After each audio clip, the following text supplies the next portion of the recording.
All right. So hold on a minute, because I got to connect some dots here. So I've heard about all the times that you battled through failure, all the financial stress that you and your family overcame. So, and now you're the founder of a foundation and a scholars fund. All right.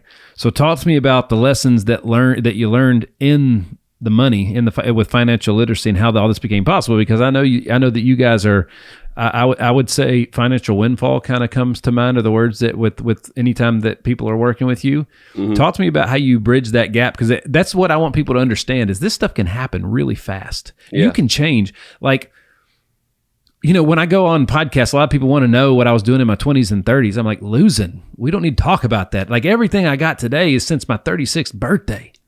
In less than 10 years, we've accomplished a lifetime of things, but I wasted lifetimes to get here. You know what I'm saying? Mm-hmm. So like all the stuff that we're talking about, the success that you had, it feels like it's in a very small window. Dude, it feels like you're just getting started. It really is. I mean, so for example, and we just brought this up on a call the other day. When I started the program, the newest company I have, we weren't doing $10,000 in revenue a month. And now August 1st, we're moving into a house that costs over $10,000 a month. And it's like triple the size of the house we're in now. And my wife and my kids are like really excited. But yeah, it was a lot of a mind shift and really discipline on, I would say, not just work ethic, because work ethic was always there, mm-hmm. but it's more focus and, worrying about shit that matters, mm-hmm, mm-hmm. instead of, worrying about a lot of crap that really doesn't matter. Facts. So being more clear about, who you were going after, what you were doing, and more the change in mission from making a bunch of money to supporting the cause, but also being just both financially and emotionally invested was something that I never really had before in my career. Mm-hmm. Like, we giving money to charity. When I made a lot of money, I give a lot of money away to charities. This cause, that cause, but it wasn't our own. It wasn't like something I was focused on. It was like, oh yeah, that's a great cause. Write them a check. Oh yeah, that's a great cause. We'll go to this gala. Stuff like that.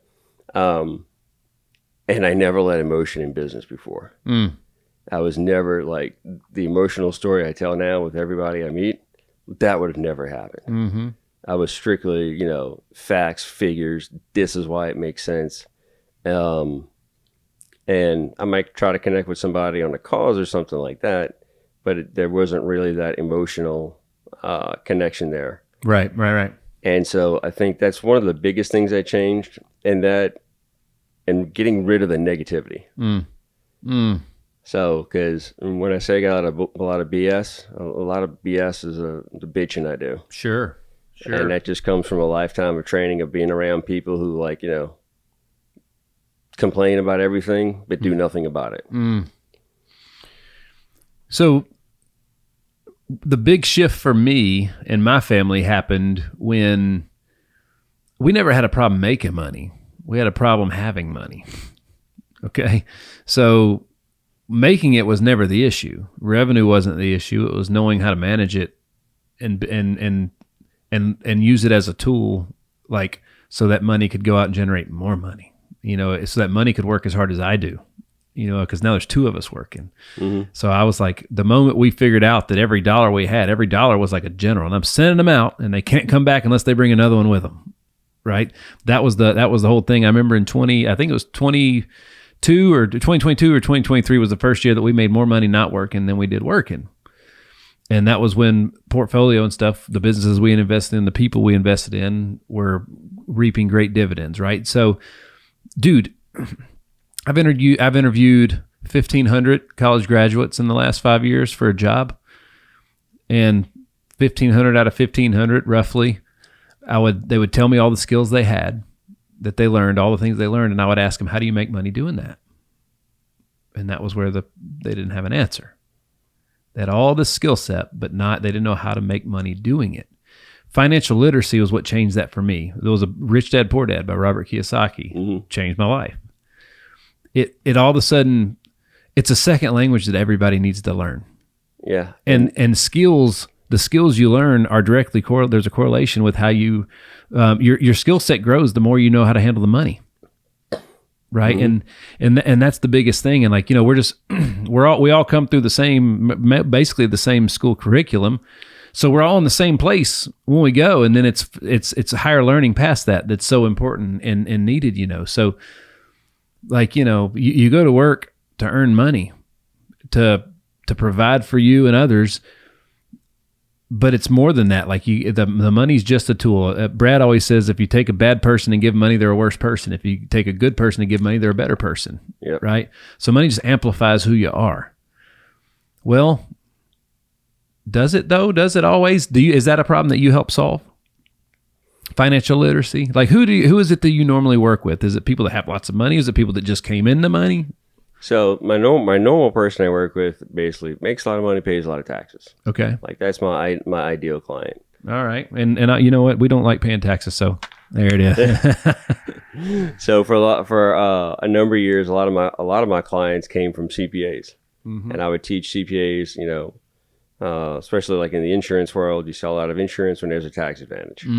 So I would teach them a couple strategies that they never heard about before or never really explored before, and were perfect for wealthy clients. And then they started sending me some of their wealthy clients. Yeah. So that was one thing. And then like financial literacy, I think has always been a roadblock for a lot of people. Like I even see it in my own kids.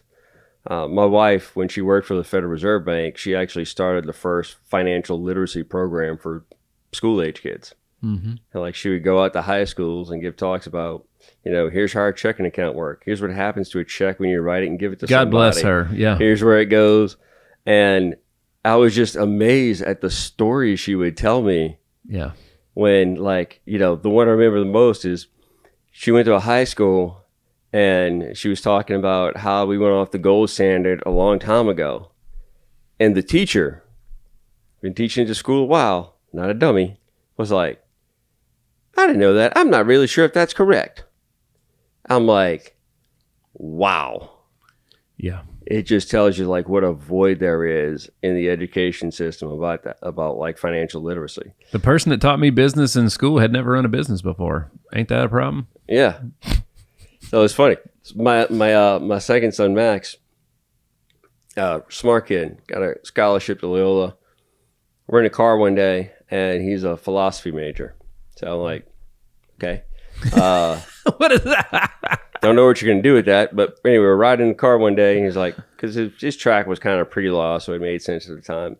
And he goes, Dad, if I take these 3 more classes and these 3 more classes, I could get 2 minors. He goes, which one should I minor in? And he listed me off and I'm like, business and economics. That's right. He goes, well, yeah, that's only 4 more classes. I'll get 2 minors. I'm like, great. Now we're talking. First economics class he takes, he comes home, he's about probably halfway into it. And he goes, I'm starting to understand all the stuff you've been talking about for the past couple of years now that I'm taking this course. I'm like, thank God. So what you're telling me is the hole that's in the education system is the parents are not echoing what they're not supplementing or supporting what they're learning in school. Is that kind of what I mean? Like that was the advantage for your son is he heard this stuff and he was able to take what the professor said and associate it and apply it to things that he had heard his dad say. Right. But very few kids ever take that ever take an economics class. That's right. I remember in the Army, like part of officer training was how to balance a checkbook. Part of training was how to manage your finances. Because you were going to be in charge of 30 other guys that had no clue. Yeah. And we're going to come to you going, oh, Lieutenant, what does this mean? Yeah. And so, yeah. Even the problem with like the testing and stuff. So like when my family and I go to church, we all hear the same sermon. So the first thing that happens is, because I'm like, look, man, like you go to, like the reason that you went to church the first time should be the reason that you're going today. That reason shouldn't technically change, right? But what bothers me about it is it just turns into what people do on Sunday, right? And it's no longer, they're not going there to get fed, the reason they went there in the first place, right? So I think you go to church first to get to maybe help yourself, but then you convert that you shift into then now that you've been healed, now you're in charge of healing the next person that comes in, and you replicate yourself, right? So, but it never fails, and this is the way people learn. Every Sunday, we get in the car. I look at my wife and my son. What'd y'all get out of that message, and how are you going to use it? And most Sundays, they tell me what the pastor said. And I'm like, I didn't ask what the pastor said. I asked what you got out of it and how you're going to use it. And I think most kids, when they hear their professor talk, they can tell you what he said, but they don't know how to use it. They don't know how to use it. That's right. That's right. The application is everything. Yeah. It's everything. Isn't it crazy, though, that you go to school for 13 years minimum, most of the time 17 or more, and you never learned how to apply all that stuff yet? All the stuff you learned, right. Gosh. And you're expected, it took you 17 years to learn it, but you're expected to learn how to apply it. Like that. It's crazy. That's the gap I like solving. That's what I'm passionate about. Because the knowledge is in there. It's just getting them to spit it out in a way that helps people and solves problems. The problems that skill you learned actually solves, how do you solve that problem? How does it solve that problem for that person? Yeah, and it's like, it's funny sometimes how that works, because I can tell my kids something 50 times.